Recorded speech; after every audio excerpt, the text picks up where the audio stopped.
Եվ այսպես 44 օրյա պատերազմի հանգամանքները ուսումնասիրող նոր հանձնաժողով կարելի է ստեղծել եւ այդ հանձնաժողովը նոր զեկույց կներկայացնի եւ երբ դա կարող է լինել, հարգելի հեռուստադիտողներ, վերջին շաբաթվա ընթացքում ներքաղաքական զարգացումների համատեքստում քննարկված թեմաներից մեկը վերաբերում է 44 օրյա պատերազմը ուսումնասիրող հանձնաժողովի զեկույցին, որը պետք է ներկայացնել Անդրանիկ Քոչարյանը։ Շաբաթվա սկզբին ազգային ժողովի խոսնակ Ալեն Սիմոնյանը փաստացի հաստատեց մամուլում տեղգտած տեղեկություններն առայն, որ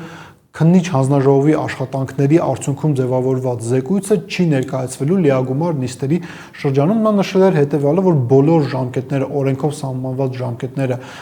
հանձնաժողովի աշխատանքի ավարտվել են եւ նա որպես ազգային ժողովի նախագահ առաջնորդվելով կանոնակարգ օրենքով չի կարող ներառել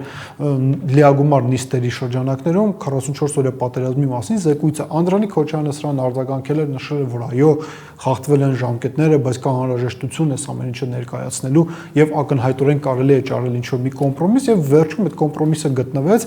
այսօր անդրադառնալով 44 օրյա պատերազմին, 44 օրյա պատերազմի հանգամանքները քննող հանձնաժողովին, Ալեն Սիմոնյանը նշեց, որ այո, քննարկում լինելու է, բայց ոչ թե լիագումար նիստերի շրջանակներում է դա լինելու են առանձին փակ լսումներ։ Մամուլում մի շարք փորձագիտական վերլուծություններում, երբ որ փորձում էին կարծիք ձևավորել ստեղծված իրավիճակի վերաբերյալ, հիմնական գերակշռող մեկնաբանությունները ինչի մասն էին։ Ալեն Սիմոնյանը եւ Անդրանիկ Քոչարյանը քաղաքացիական պայմանագիր խմբակցությունում կուսակցությունում ներկայացնում են երկու տարբեր իշխանական խմբավորումներ։ Էլիտաների պայքարը, ներողություն եմ խնդրում էլիտա բառի համար, բայց դա հիմա քաղաքագիտական լեզվով եթե խոսում ենք, այդ տերմինը պետք է օգտագործենք, էլիտաների պայքարը, այդ իսկ պատճառով էլ կողմերի այս ներանձնական պայքարը ինքը արտացոլվել է նրանում, որ 44 օրյա պատերազմի քննիչ հանձնաժողովի աշխատանքները հանրության սեփականությունը չեն դառնա, բայց իրականությունը այստեղ ո՞րն է։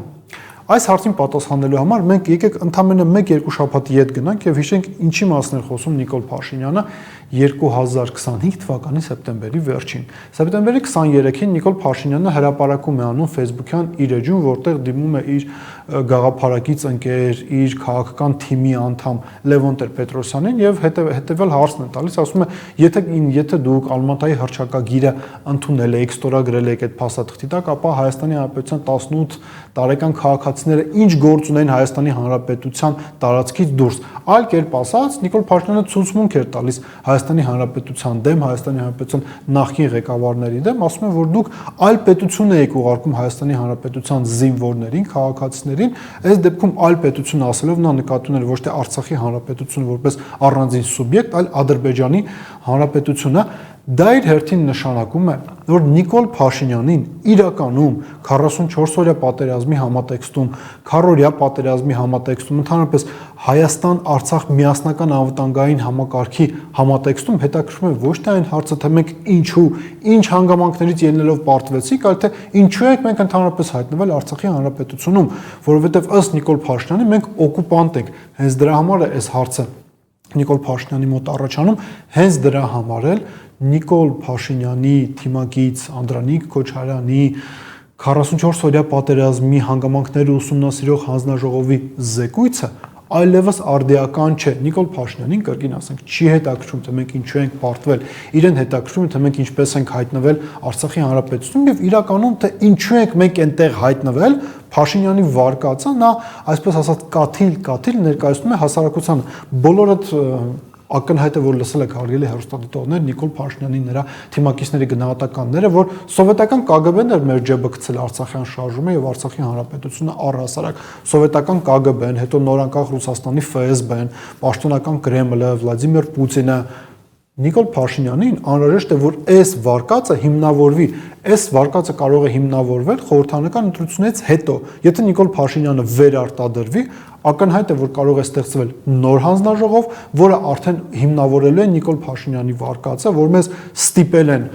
օկուպացիայի ենթարկել Արցախի Հանրապետությունը, իսկ ինքը որպես պատմական գործիչ եկել է վերականգնելու պատմական արդարությունը, տարածաշրջանից դուրս բերելու արտատարածաշրջանային խաղացողին, այստեղ խոսքը գնում է Ռուսաստանի Դաշնության մասին, ինչպես նաև խաղաղություն,